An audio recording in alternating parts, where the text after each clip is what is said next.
Welcome to eCancer here in London at the Roadshow Advanced Prostate Cancer, and we just had a very nice event covering all aspects of localized and advanced prostate cancer. And I'm happy to have David Dearnaley here. Tell again, David. From the Institute of Cancer Research. My name is Kurt Miller. I'm urologist from Berlin, Germany, and we're going to talk a little bit about advanced prostate cancer in that setting here. David, we've seen many changes in mCRPC treatment and also very recently in hormone-sensitive metastatic disease. Now, let's just go back to hormone-sensitive metastatic disease. Chemohormone therapy has been introduced like 2 years ago. Is that now really standard here in the UK, giving it to 80%, 50%, 90% of metastatic patients? It's very difficult to put a precise figure on that. Figures, I think, are not complete.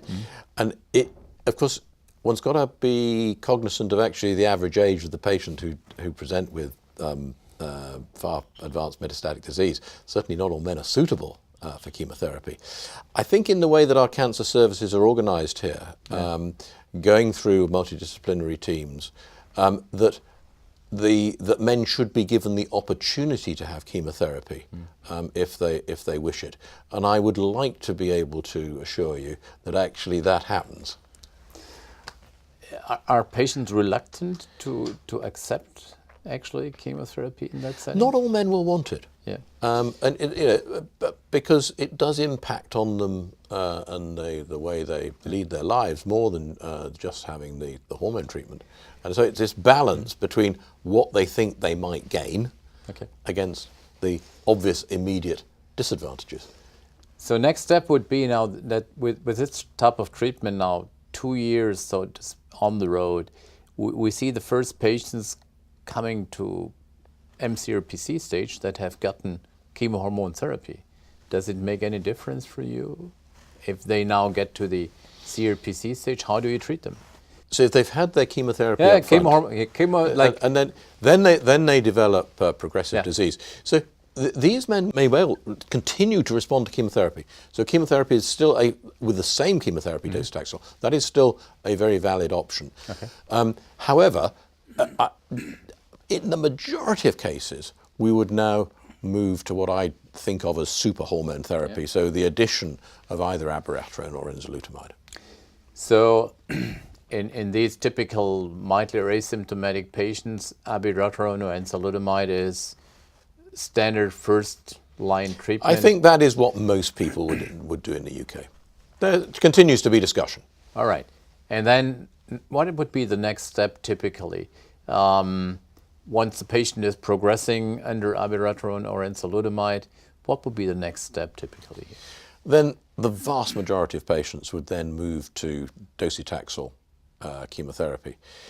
If they had bone disease only, then there would certainly be the possibility of using radium-223 before chemotherapy. Again, this sequencing of treatment is something about which there's quite a lot of opinion, and actually there's relatively little fact. And it comes down to the particular expertise of the treating clinician, but also very much about what the patient will feel. We talked about imaging. For a patient that would be a candidate for radium-223, would you say, well, I'm happy with the bone scan and the CT? Or would you say, well, if available, availability is still the issue, PSMA-PET is better, although in the Alsimca trial, there was no PSMA-PET, and patients were still candidates for... Yeah, I'm not so concerned about that in that particular situation. If you know a man has got bone metastases and the CT is not showing very much in the way of soft tissue disease, then I think actually you can do without a PSMA scan. Cool. I think if you turn that around and you've just got, for example, lymph node disease, and you're thinking of targeting that lymph node disease with radiotherapy or surgery, for example, it's very important to know that there isn't additional disease, and that's where the PSMA-PET scan will be very important. We had intensive discussion. Now with the PSMA scan, you see sometimes patients with bone mets and multiple lymph node mets. So do these patients still benefit from radium? Actually, we don't know. We don't know the answer. I think that one has to use a little bit of common sense. And actually, if there are multiple small lymph node metastases... You would be reluctant to use it? I think you'd say, look, this doesn't make a lot of sense. So let's say we've gone through radium and or docetaxel. Is there cabazitaxel? Is that something that is used here in like third or fourth line of treatment? Yes, cabazitaxel is used quite extensively, provided, of course, the patient is fit enough to have it. I mean, my own thoughts about cabazitaxel actually is it's slightly easier to give than docetaxel. I think using 20 milligrams instead of 25 milligrams? I use 20, although some of my very close colleagues are much keener on sticking at 25 milligram per meter squared. Really? Yeah.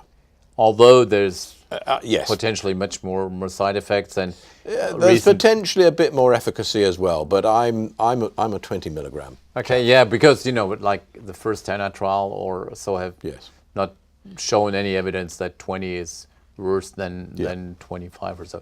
So what else? Let's just look at again at the future. You mentioned in a small sense that you'd sometimes send patients to lutetium-177 abroad to Germany or wherever it's available. Where does that fit in? Well, honestly, the answer is we don't know yet. But I have been impressed by the data coming out using isotope-targeted therapy with PSMA.